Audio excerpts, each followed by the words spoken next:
Tujuannya adalah untuk memastikan bahwa proses penggeledahan yang dilakukan oleh Baris Krim Polri pada saat ini berjalan dengan aman dan kondusif. Tadi ada istri Panji Gumilang juga ya, Bang? Betul, ya. Diperiksa itu? Dilakukan semuanya. Ya, jadi semuanya kita lakukan pemeriksaan ya. Siapapun juga yang masuk keluar masuk.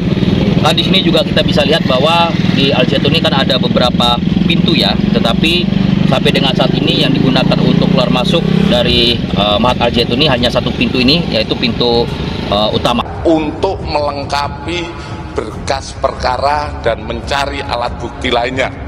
Kita ketahui bersama berbagai video itu kita lihat TKP-nya ada di sana. Oleh sebab itu kita melaksanakan upaya penggeledahan, kemudian cek kembali TKP. Rumah pribadi milik pimpinan Pondok Pesantren Al Zaitun. Dalam penggeledahan tersebut, Bareskrim menemukan atau mengamankan dokumen dan foto dan akun medsos milik Pondok Pesantren Al Zaitun. Dan dari pantauan dari sejak pagi hingga siang ini, kita akan memperdalam.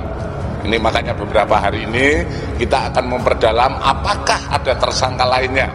Tapi pada prinsipnya sampai saat ini perkembangan kita sudah melaksanakan penggeledahan.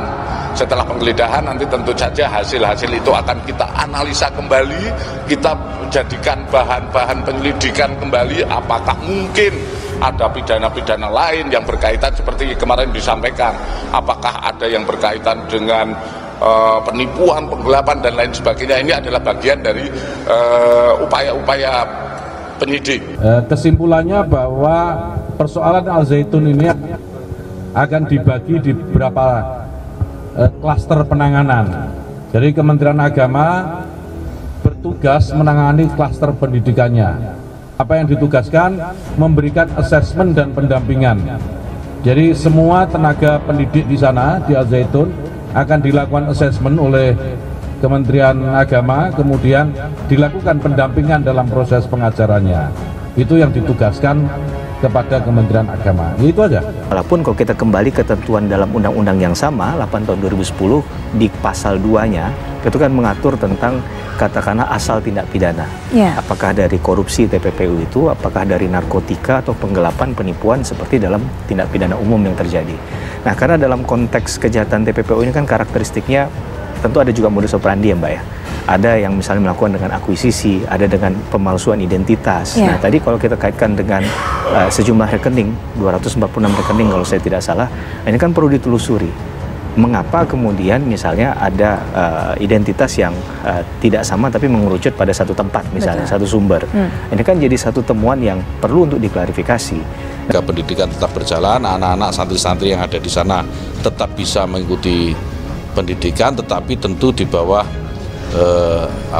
pengawasan yang ketat agar tidak ada lagi atau tidak ada hidden curriculum gitu ya di dalam Al Zaitun yang mengganggu kehidupan berbangsa, bernegara dan beragama kita. Saya kira itu.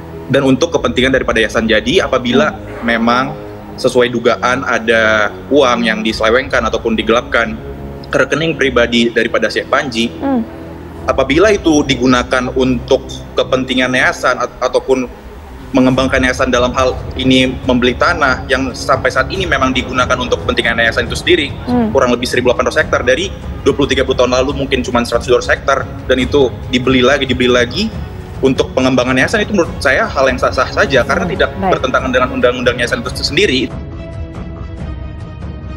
Keadaan Ponpes Al Zaitun semakin kacau setelah digeledah oleh Baris Krim Polri. Direktorat Tindak Pidana Umum di Tibidum Baris Krim Polri melakukan penggeledahan di Pondok Pesantren Al Zaitun Indramayu, Jawa Barat hari ini. Penggeledahan untuk mendalami kasus dugaan penistaan agama oleh pimpinan Ponpes Al Zaitun Panji Gumilang. Perkembangan hari ini yang dilaksanakan penyidik adalah melaksanakan penggeledahan di Indramayu, ujar Direktur Tindak Pidana Umum Baris Krim Polri Brigjen Johandani Raharjo Puro kepada wartawan di Baris Krim Polri Jakarta Selatan Jumat 4 Agustus.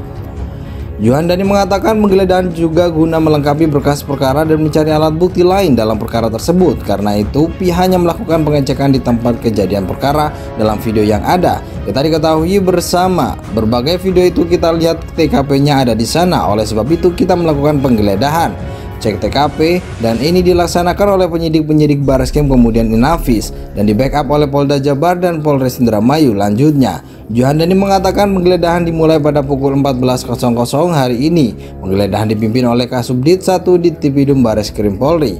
Kendati begitu, Juhandani tak menjelaskan detail tempat mana saja yang bakal dilakukan penggeledahan. Ia hanya mengatakan penggeledahan dilakukan di area Ponpes Al Zaitun. Di beberapa lokasi pondok pesantren Al Zaitun, jelas di wilayah Ponpes. Semoga dengan penggeledahan ini kita juga mendapatkan alat bukti lainnya guna kepentingan penyidikan yang ada imbuhnya. Sebelumnya, Bareskrim resmi menetapkan Panji Gumilang sebagai tersangka kasus penodaan agama. Penetapan tersangka berdasarkan hasil gelar perkara yang dilakukan oleh penyidik pada Selasa 1 Agustus malam lalu. Adapun Panji telah resmi ditahan di rumah tahan Bareskrim Polri dimulai pada Rabu pukul 02.00.